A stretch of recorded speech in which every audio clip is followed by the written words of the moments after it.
evening, everyone, and welcome back to Make Our World Your Runway. You know, this is the weekly show that interviews the most fascinating individuals from the world of modeling, fashion, pageantry, beauty, business, and even the entertainment industry. And this evening, we have a when I say very special segment of the show. You are definitely going to be wowed. We have done something very different. I think you're going to totally love it. But of course, before I introduce this amazing guest, I always like to make a few announcements. First, I want to remind our viewers to subscribe to the Global Trade Chamber YouTube channel so you can view all the shows from Make Our World Your Runway and Success Stories. And I highly recommend tuning into Success Stories, which is produced by the Global Trade Chamber, because they're highlighting stories from some of the most amazing women in the world of business and community service. And also, volume 2 of the 100 Most Successful Women in Business book is now available on Amazon. I highly recommend getting your copy today. This best-selling book highlights some of the amazing accomplishments of women in business and community service from around the world. And if you are a successful woman, you will want to order your copy today. And stay tuned for volume 3 coming out later this year. Go to the website at www.100swb.com for all the information on Make Our World Your Runway, Success Stories, and the 100 Most Successful Women in Business book, Volume 2. And get ready for some amazing business expos and conferences with some of the most successful entrepreneurs and business leaders. Now, on March 8th, 100 Successful Women in Business and the Global Trade Chamber are going to be presenting their conference and business expo. Guess what? March 8th, International Women's Day. It's going to be held at the DoubleTree Hotel and Convention Center in Miami. This is one event you do not want to miss. There's going to be VIPs, people there from television. There's going to be phenomenal speakers. And as I said, there's a women not only from the United States, but from around the world that will be taking place at this business expo and conference. Also, Make Our World Your Runway is going to be live there that day on the red carpet. And we have a very special surprise for you. 𝐏𝐚𝐠𝐞𝐬, who is the current reigning Miss International World. She's also a United States Air Force veteran and the youngest journalist to the United States Pentagon. She will be there promoting her book, No Longer Silent. That is going to be a bestseller, and it's also available on Amazon. And 5 lucky ladies will be able to get a copy of that book signed by the author herself. So once again, ladies and gentlemen, March 8th, International Women's Day. Go to the website, www.100swb.com for all the details. It is a free event, but you must register to attend. And now, ladies and gentlemen, as I always like to say, lights, camera, action. It's Make Our World Your Runway. And as I said, we have a very special segment for you today. Now, as most of you know, I've traveled the world. I've worked in some of the biggest cities in the United States. And I have to say this. I was wowed by this guest that I had the distinct pleasure and honor to interview. You are going to get the same impression that I did. You are going to love her. Very articulate, highly intelligent. And let me tell you a little bit about it. My guest, Christopher Lopez, is part of the 1%, not the 1% you know, the 1% you don't know. He is a professional hustler, hustling millions each year by taking advantage of various market-driven opportunities. He has opened more than 7 businesses in his 15-year career. That's hustling. In his international best-selling book, I Made It, But I Didn't Make It, Christopher reveals the category of business professionals who are professional hustlers. He explains how they stack up against entrepreneurs, business owners, and the self-employed, all of whom he says are distinctly different. Additionally, he shares how he became a success, earning over $10 million in his career. He is committed to showing how, without conventional branding, social media presence, or notoriety, you can be a success. And I'm going to stress that again. You can be a success. Christopher is a non-practicing accredited financial analyst Master Project Manager, and previously held insurance and security licenses. He also has a movie coming out, just some major stars in there, Rise of the Hustlers. Ladies and gentlemen, without further ado, please enjoy this very special segment, Make Our World Your Runway, featuring Christopher Knight Lopez. When I say he will teach you about becoming successful, listen to what he has to say, because I've learned a few things on this. And it was an honor and a pleasure to have him on the show. So once again, ladies and gentlemen, enjoy this special segment, Make Our World Your Runway. And as always, we will be back again with another special guest. Thank you so much for tuning in. We'll see you next time.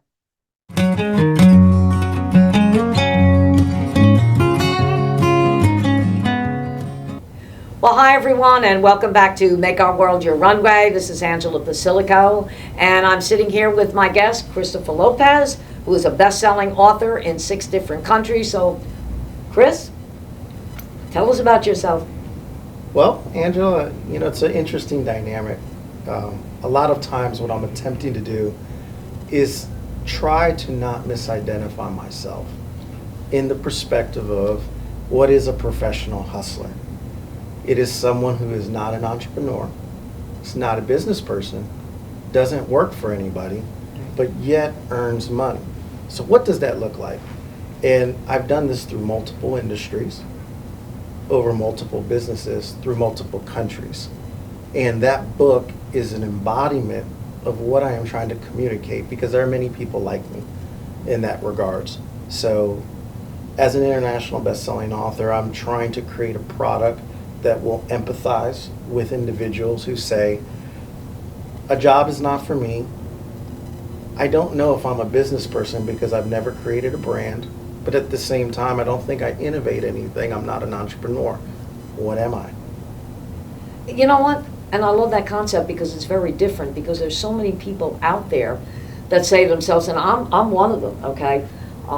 Do you want to work on a job? Do you don't want to work on a job? Do you want to do something different? But at the same time, how do you make money?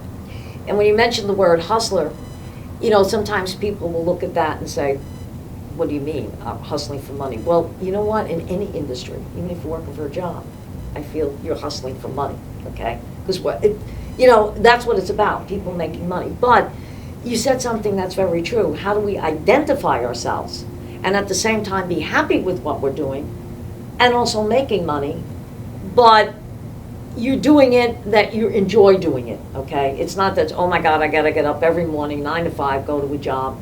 So you have a very different concept, which I think is great.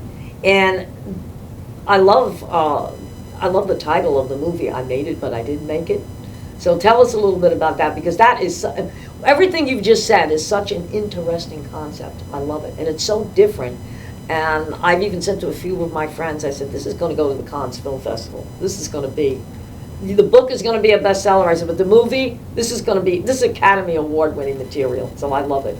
Well, Rise of the Hustler, the movie, my film producer, Juan Vasquez, has done a phenomenal job, tremendous in embodying what you said earlier, which is identity. Right. The biggest takeaway that I wanted from the movie, as I did with the book, is an illustration of exactly, can I do this? I always say I do not believe in the religion of positive thinking. I do not personally allow myself beholden to the concept that I will just manifest something magical. That's not how I get down. I know many people throughout my history of life who have been wildly successful with very bad attitudes, very bad habits, and are very bad people. But yet they still have these things. We see this quite often in politics. So the movie is creating that concept on a silver screen where you can relate to a character who's inspired by my actual life through 33 countries, trying to get into these various interesting situations where money materializes. Right, exactly. That's an excellent concept. And I think more people should follow that. And you just mentioned something. That does happen in politics as well today, especially the way the world has evolved and the world is changing. So this movie, I think, is going to be a great success, and it's going to be a learning curve for everybody, including myself. And I know you've been in corporate life like I've been in corporate life, and I've seen that happen there too. So what you're trying to do is to make people aware of their surroundings and how they can make their lives better or their working areas better, and still at the time make money. I've never heard this concept before. So I think you're a little bit of a genius. You sure you don't have one of one of those high IQs? No, I don't. Oh, but you know what? It seems that you've kind of looked into the future, okay? And that you're able to create something that no one else has been able to create. And you've looked at things, which a lot of people don't do. You've looked at things and say, how can you make it better for yourself? But at the same time, how can you make it better for other people so that they can learn from what you've done? I would say yes. And one of the things that I really enjoyed that you touched on was identity. And also you made a comment about feeling happy about what you do. Right. From a male's perspective, only men of my type, I would say that we derive happiness ensues as a result of purpose. Because the things that make us happy typically require a cost. That's unpleasant. I was in the military. I'm, 2-time state champion in football, box, martial arts. I've done a lot of things that have very unpleasant passages. We can call them rites of passages.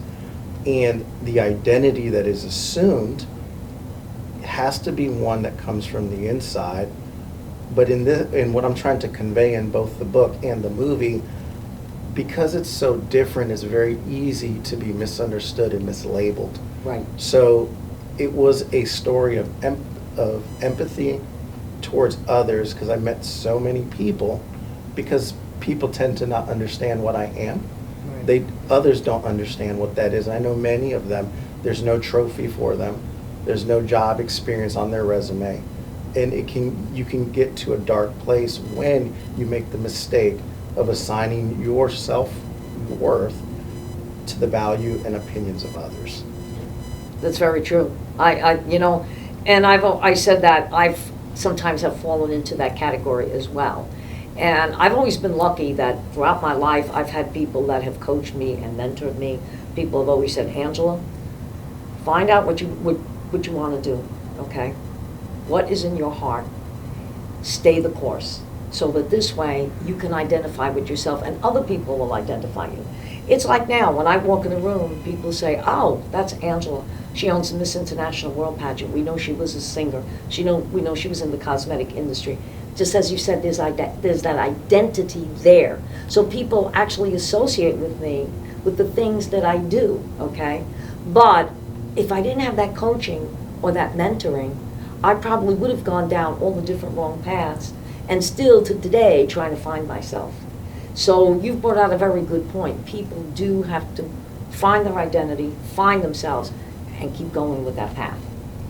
And you could be a great mentor to all of us.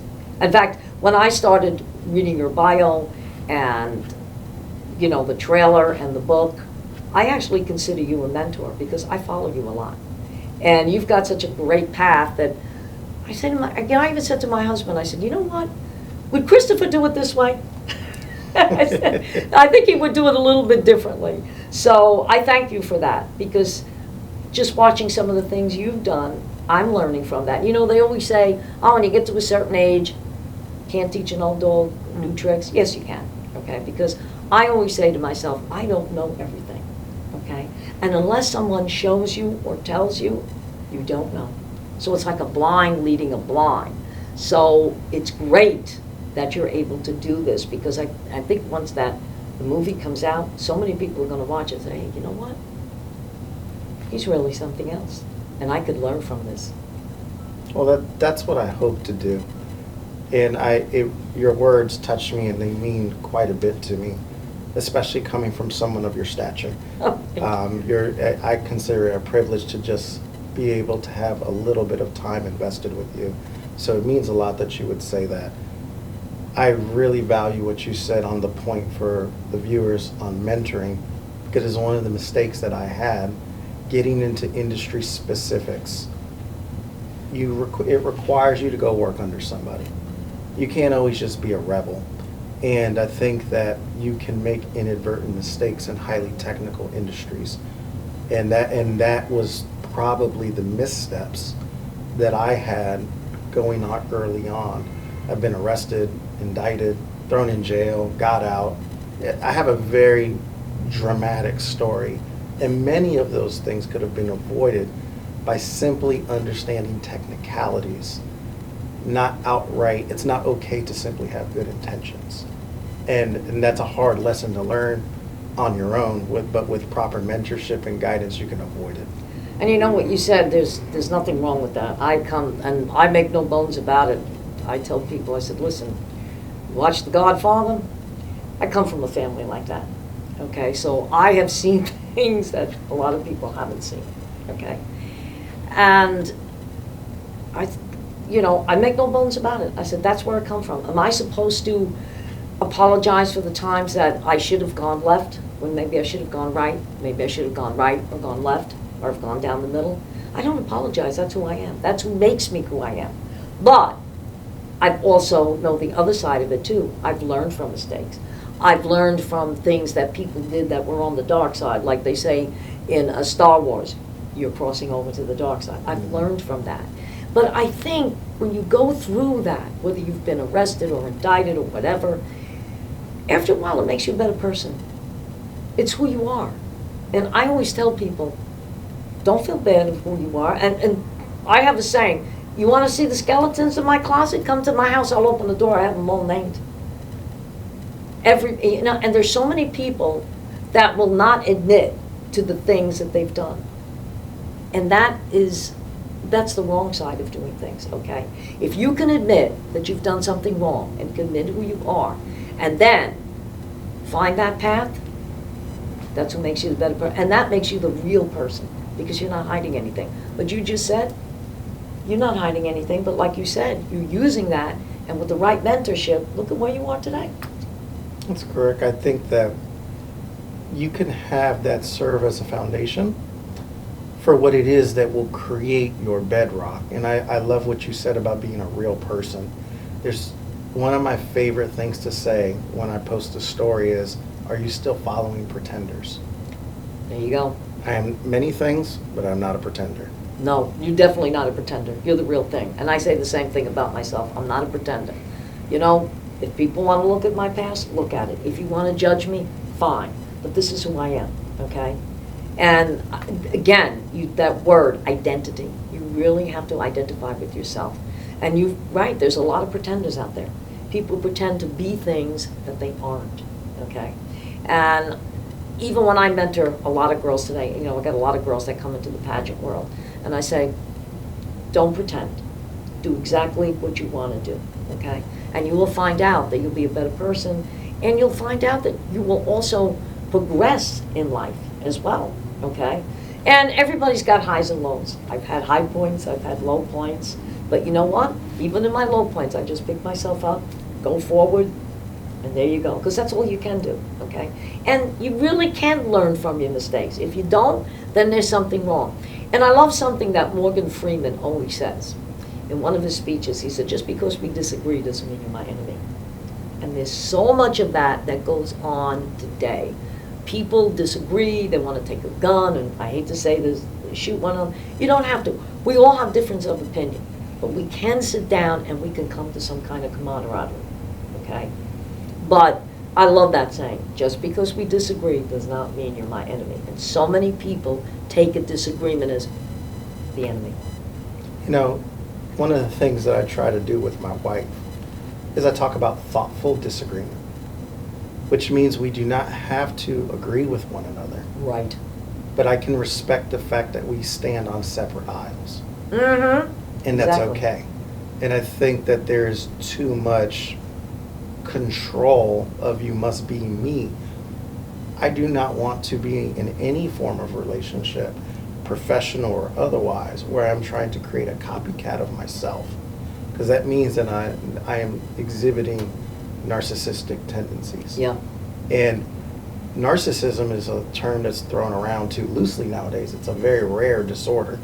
Not everyone is narcissistic, even when they're super self-absorbed. Right. However, no one should try to copycat themselves into a relationship. What has us grow is the disagreements that we have to gain an opposite perspective. And if we listen to understand, there you go. Exactly. It's very true. And my husband and I, we do the exact same thing. Even though we agree on a lot of things, we totally disagree. And I tell people all the time, they laugh because my husband's like 6'1", and I say, I stand toe to toe with him. I said, and there's times where that left wants to come up, but but he appreciates what I do and I appreciate what he does. So at the end of the day, it's all good. Okay. Hi, ladies and gentlemen. Well, we're going to continue our conversation here with our international best-selling author, Christopher Lopez. So, Christopher, besides being a best-selling author, okay, now you've got a movie coming out. I see here that you were an ambassador of foreign and diplomatic affairs. So tell us about that, because that seems interesting. So interesting is there's something called a non-state sovereign entity. Are you familiar with the Knights of Malta? I've heard of it. So Knights of Malta they were once on an island called Malta, expelled, lost their land, but they were still granted a status at the United Nations level. So there is something very similar that I am a member of, which is called the Republic of Aquitaine, which is the expulsion of the Duke when England held that portion of France. So France annexed that portion, so they are no longer allowed to rule there or be there, but they still have recognized status as a non-state sovereign entity. So that came through a transaction I was part of in maybe about 2008-9 time frame. I met Grand Duke Thomas II. At first I thought it was a fairy tale, like it wasn't real. And lo and behold, after lineage and documents and meeting some very powerful people in very interesting positions, I was given that. Wow, that was great. Okay, and that's, I've heard of Malta, but I did not know that. Okay, that's something very interesting. And, just, the fact that you are an ambassador of foreign and diplomatic affairs. I negotiated 3 treaties with 3 separate countries for memorandums of recognition. So not recognized by the United States, not recognized by France, but 3 countries I did that with. And they have recognition at the United Nations level with the International Humanitarian Commission, I believe, World. It's out in India, WHC, World. I got the exact thing, but it's we have an MOU signed with them. And that's how we gained recognition by an observer and a member of the United Nations. It was through that.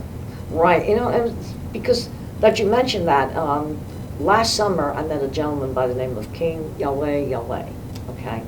And he's not really a king, and I think it's out of one of the provinces of Africa, but being that he's done so much humanitarian work, and he's done so much with little children and charities, that they actually gave him that title of king, and very impressive when he walks in. I mean, he comes with an entire entourage. And when he got up to speak, I thought he was going to speak like, with an accent or maybe, broken English. Perfect English. I mean, he has been around the world, but same thing, he's negotiated with the United Nations, he's negotiated with several different countries, and he is highly respected as a king, not only in his own country, but other different countries as well, too. And he said just recently that has gotten recognized by the United States. Mm-hmm. So that's something you should get recognized by if you're doing something like that. Well, we've done a lot of food missions and charity stuff. It's like a hospitaller order. Right. It's basically a glorified 501c3. Okay. That can fly into certain countries under protection, because what it's trying to do is just help people. Yeah. This isn't like a government thing where they're trying to reclaim land. It's not about right. that. It's not about that. This is exactly what the king is doing as well too. It's not about him going in and claiming any land, but he's doing a lot of charity work, especially with children. And I think it's great what you've both done, because even when you see it on television and you see a lot of these different charities, but I've never realized that there are so many starving children around the world. Okay. I mean, we have it here in the United States, but when you look at, countries like Africa and even certain parts of India, I did not realize that in some of those countries they still have those back parts where they're just living in little huts, and they have no food, there's no medicine, there's no nothing. So, again, it's an education. And I think there's so many people out there that don't know that this actually takes place. I agree. I think that we have a tendency to analogize our life with the world. And I find that, unfortunately, because I love the fact that I'm an American, a very American thing to do. Once you experience the world and realize that over 7 billion people live on this planet, and they do not hold the same view as you, Exactly. you understand. I like to talk about that with my wife quite often. I say, there's this misconception that because we have social media and phones and FaceTime and all these other technologies, that it is somehow magically translated as that's what the product of our society is, when in fact that's not true. I know Right. many countries that have better infrastructure than Miami, and their people have more technology. Vietnam would be an example of one. Yes. And none of them agree with anything that we talk about. You're 100% correct on that. And it's so funny that you should mention that, because I just interviewed a gentleman 2 weeks ago who's been the host of Miss International World Pageant for the last 6 years, Lamont Easter. He's a veteran actor. He works for the government in Virginia. And he does a lot of charity work. But he also does a lot of commercials and things. And he's been in Madam Secretary with Gina Davis. He's also been in the House of Cards with Kevin Spacey. And one of the things we asked him, we notice you do a lot of charity work. Why do you do it? And, of course, it's a lot different in acting. And his answer was, you know what? He said, I'm at a point in my life where giving back to the community doesn't mean I have to get paid. But he said, I'm at a point in my life where giving back to the community, if I'm doing something good for someone else, that's what matters. He said, I've been a veteran actor, he said, for like 40 some odd years. He said, I've been in some great movies. He said, I've even done a commercial, he said, for the Oscars. He said, I've been blessed. He said, so why not, in this point in my life, give back? But I don't have to get paid for it. And every time you look on social media, there's Lamont doing something for children, there's Lamont hosting a show for charity, but that's what he's all about. Very interesting point. And also, when I was watching the Morning Joe show on MSNBC, Nikolai Coster-Waldau, okay, the actor, he was in The Gods of Egypt with Gerard Butler, and he went into parts of, he's from Australia, but he went into different parts of the world where there were deserts and sand. And he found out that there was a lot of water, a lot of irrigation. And he's trying to bring this to, he's trying to bring this out. He's trying to bring this point out. And he said, I don't understand something. He said, why are we killing ourselves? Why are we letting planet Earth just go to the wayside? And I found that very interesting, because he's a prominent actor.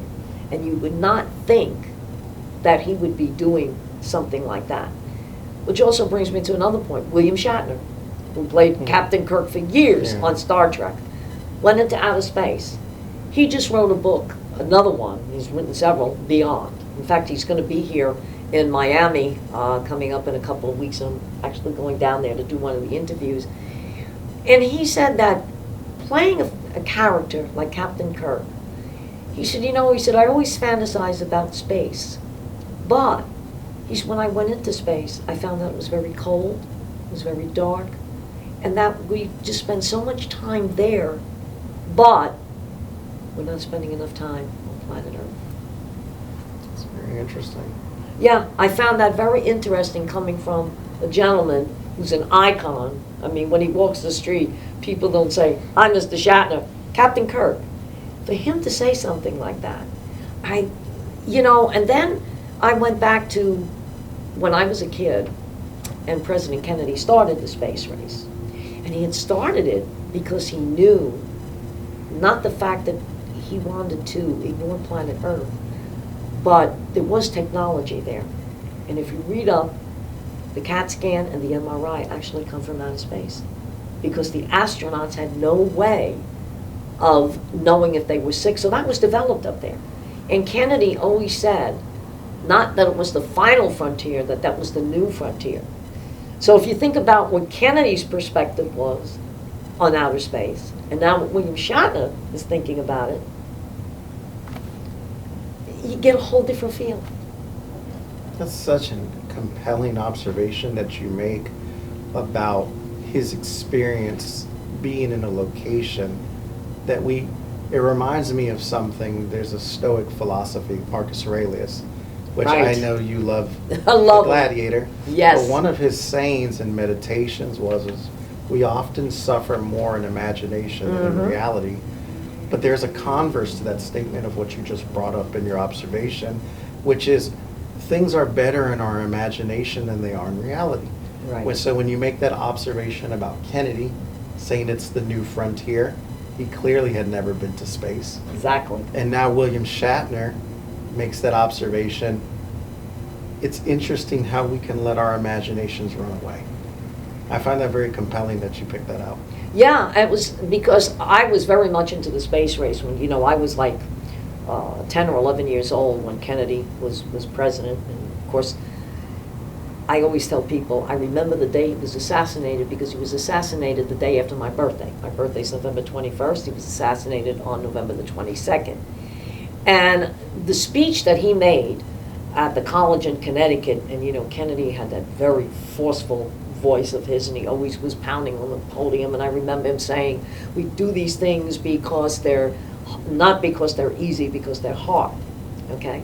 And he was trying to show the world that the United States could do these things.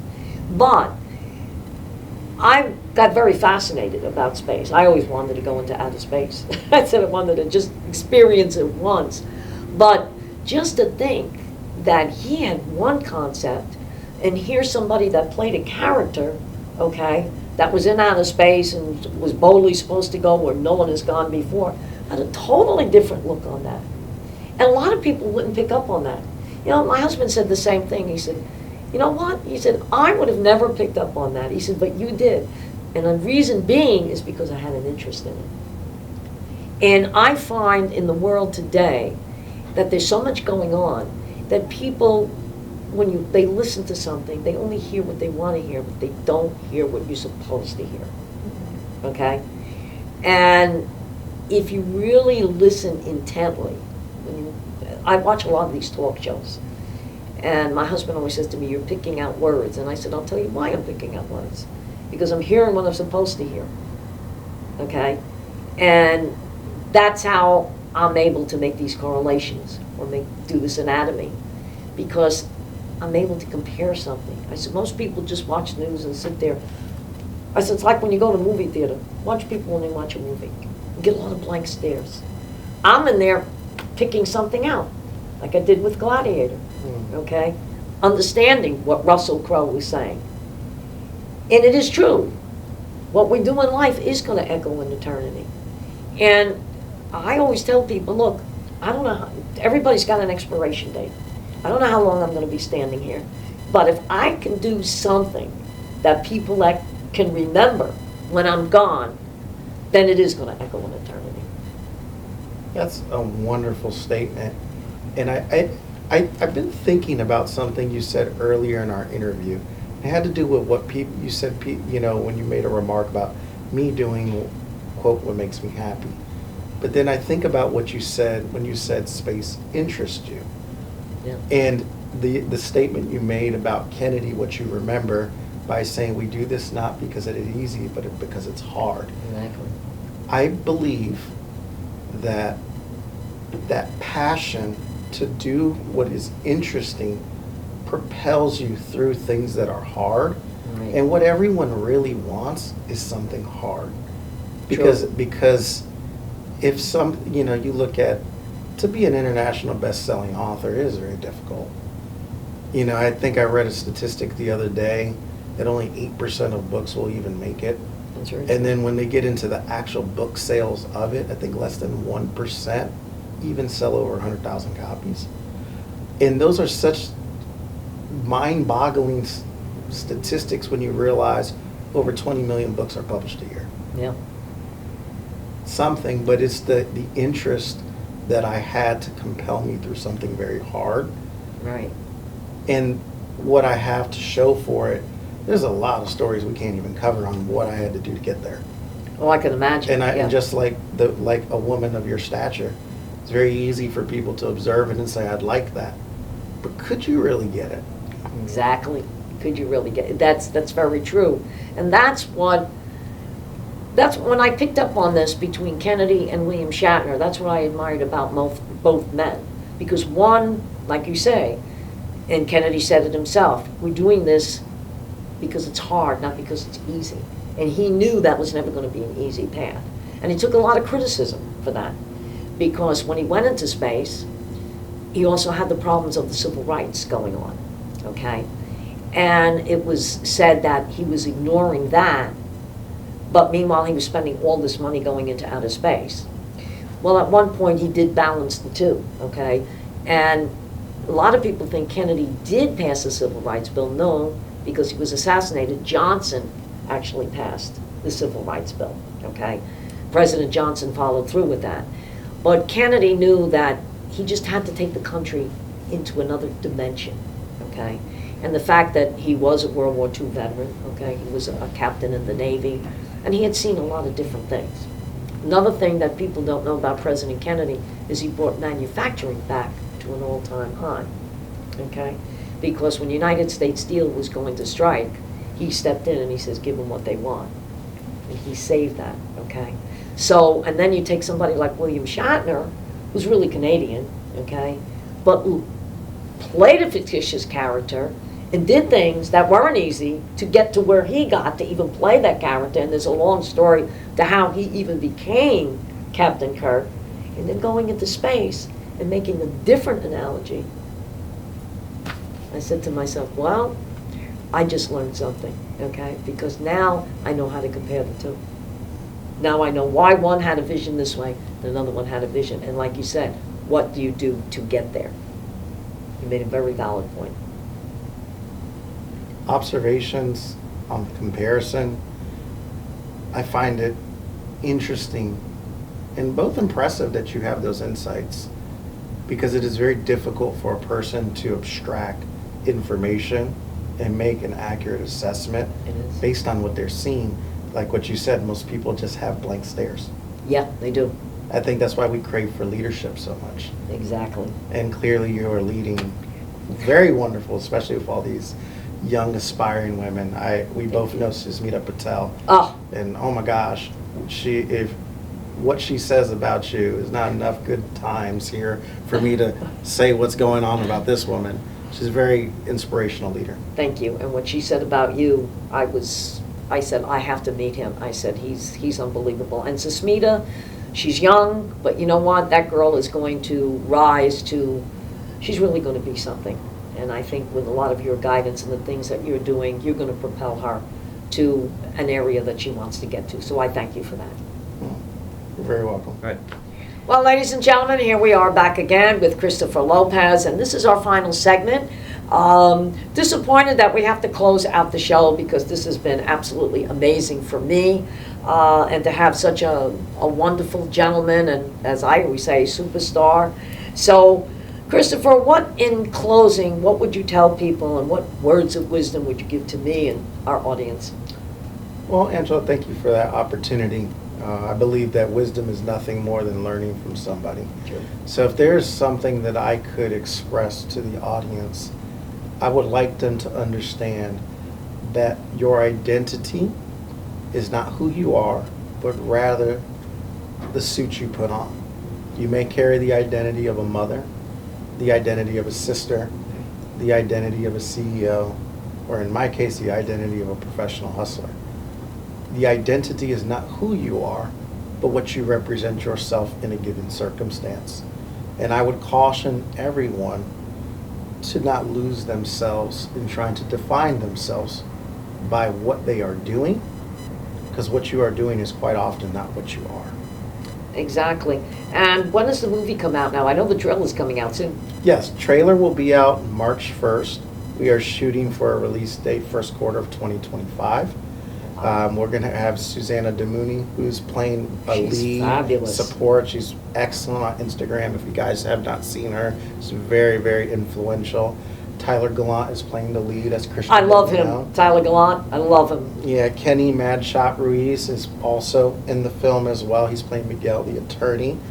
He's playing, doing an excellent job. We have Joe Rubo. Oh, Joe. Who's chasing, My Christian all-time down. favorite. And Joe Mignon is also as well. So we have a great cast of people. The music soundtrack will be incredible. It's being done by Errol E. Poppy McCullough, who won 2 Grammys for producing Beyonce, Dangerous in Love. Coda Brown is creating the main soundtrack for the movie itself, and he's very talented, a very talented musical director, known across for mainly his jingles. He hates when I call him the jingle man, but it is what it is.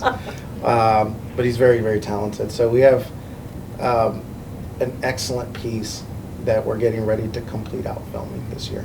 Yeah, that's going to be great. And of course, our lovely Susmita Patel is in the movie as well. She too. is. Yes. Susmita is actually. She is playing paralegal assistant for Kenny Madshot. So Oh, that should be interesting. That part I've got to see because the two of them gel very well together. yeah, she does. Yeah, they do it. They do an excellent job together. And I know when Susmita told me about the movie, she was very excited. And I loved when she told me a little bit about it, not everything. And I said, no, I said, it sounds like a great, great concept.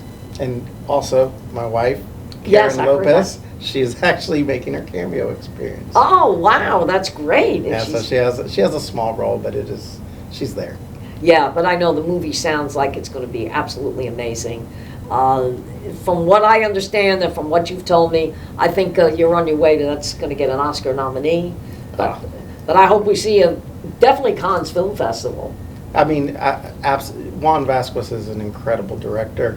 He has a lot of vision. I'll be honest with you, it didn't look that great, and then I saw it, and it was that great. We have an extended trailer that's 16 minutes and 36 seconds, and he did a phenomenal job. A lot of great experiences, and it's a lot of work making a movie. I'll tell you Wasn't that. Tony Visions in there too? Yeah, Tony Visions. He's playing. He is playing one of the artificial intelligence designers. I believe his name is Sham. Yeah, Sham. He's playing Sham. Tony is a character. I've worked with him on a few things. Yeah, Okay, interesting. Tony, you never know how you can take him. Okay, sometimes you'll walk in and if he's got all the models in the room, it's like don't talk to me. But then he'll come out and he'll be as sweet as pie. It's so interesting you say that. I'll share a real quick story about Tony.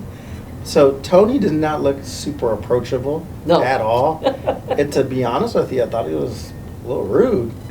But then as we were cleaning up the set, because I'm very considerate as to, we were drinking, and I went to go put a drink on his bar, and I said, can I please have a coaster? And he said, don't worry about it, I'll clean it.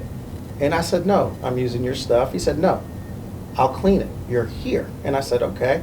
And it was my obligation to start cleaning up. He said, you don't have to clean, I'll clean. I said, wow. Well, I said, no, let me go ahead and do this, it's fine, I don't mind. He said, no, it's okay.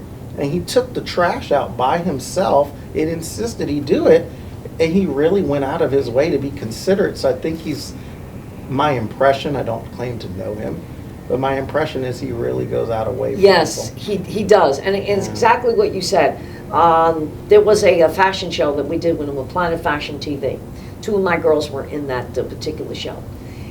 And they said, do you want to meet Tony? And I said, yeah, absolutely. Well, the worst thing to do is go back there when he's getting everybody ready because he was just flying off the handle. And you're right, he's not very approachable. But afterwards he came out and he said, I'm so sorry. He said, I didn't mean to be like that. I said, no apology necessary. I said, you were doing your thing. I said, you were working. You wanted to make sure the models were getting dressed right, everybody was appropriate, and that the show was going to go over great. And it's funny you should also say that because before I go on stage, my husband will tell you, you cannot talk to me. He always says, I get the rap. I'll be nice to everybody else, but my husband, no. I said, get out of here. And I do that, and it's funny. I said, I don't need any help. And I'll slam the door. You know what that is? As good as Barbara Streisand is, she goes through the same thing. A lot of entertainers say, I don't have stage fright. If they say that, that's a fallacy. That's my stage fright. I'm like, don't bother me. Get out of the room. I don't want to talk to him. The minute I take the mic in my hand, it disappears. Because now I know what I have to do. okay? And the other thing about me, which a lot of people don't know, 5 minutes before I'm ready to go on the stage, my mind goes blank. I can't remember anything I'm supposed to do. Once I walk out there and the mic is in my hand, it all comes back. And I don't like scripts. I hate teleprompters. I don't like a script. I tell people, give me the gist of what you want me to say, and I'll take it from there. Because one time, when somebody wrote a script for me, my husband said to me, oh my God. He said, that was not you. I said, why? He said, it was so canned. He said, I was ready to walk out. I said, thanks a lot. But he was right, because I learned how to ad-lib. And now, if I see a script, I can actually read it as if it was coming out of my own head, okay? So I tell people, forget that script business, just give me an idea of what you want me to say, and I'll go ahead and do it. So, but I find a lot of good performers are that way, a few minutes before. And in fact, when 𝐏𝐚𝐠𝐞𝐬 and I work the pageant together, she will tell the girls, don't mind Angela and I this weekend. She said, because we're in show mode, okay? If you come up to us and we snap, don't take it personally, because we're trying to get the show going. We're trying to do what needs to be done so it looks good for the audience, looks good for the girls, it looks good for us. And 𝐏𝐚𝐠𝐞𝐬 will even tell you, we will fight with one another. But it doesn't mean anything. There's one time she was doing a show, and I was trying to help her with something. She said, look, I don't have time for this. She said, look, just go out there and handle it. No problem. But I knew where she was coming from, because she had a show to do. And later on, she said, I didn't mean to do that. I said, I didn't think of it. It didn't bother me. And I'm the same way with her. We're probably the only two that could disagree, and 5 minutes later, we're hugging and kissing one another. But that's the camaraderie that we have, because we understand one another. So, and I'm so glad she's with you, because she needs to get, you know, she always said about identity. She needs to get that identity. And I think that both going to do great things together. Well, that's excellent. Thank you for saying that again. You know, one thing I want to just close out with, and the audience is very lucky, most people don't realize that Martin Luther King Jr.'s speech, I Had a Dream, was an impromptu. Yes. He was handed a card, had his speech crafted, and the audience wasn't responding to it, because it didn't come out natural. And one of the things that I like about what you said was when you told me your husband made an observation about you reading for him the script and said it wasn't you. Mm-hmm. You have the ability to draw out the proper points and really propel and enhance people like you're enhancing me. I feel like I'm greater than I actually am because I'm sitting next to you. So that's excellent. Thank you for that. And I really mean that, because it's a recognition to you, and I thank you tremendously. No, and I thank you, and I love this type of conversation. That's why when we were going to do this interview, I said, no, we have to do it in a studio because we can have a conversation. So you've been enhancing me, and this is the type of interviews that I like to do. I don't like to do anything canned. So I thank you so much for coming in the studio. I know you flew in, and you've got a very busy schedule, so I totally appreciate you being here today. And you have an invitation to come back on the show. Any one of your actors that you'd like to have come on the show, it's an open invitation. And I hope in October you will come to be one of our celebrity judges at the pageant. And I hope to have some of your people there as celebrity judges as well. Oh, that'd be wonderful. Yep, absolutely. We'll definitely work that out. And of course, you know, 𝐏𝐚𝐠𝐞𝐬 controls the whole show. That's when she says, hey, get back there. You know, just go do your thing. I said, oh, okay, no problem. But anyway, thank you so much for being on Make Our World Your Runway. And ladies and gentlemen, I hope you enjoyed this very, very special segment of our show with author, producer, Christopher Lopez. Thank you so much for joining, and we'll see you next week with another very special guest.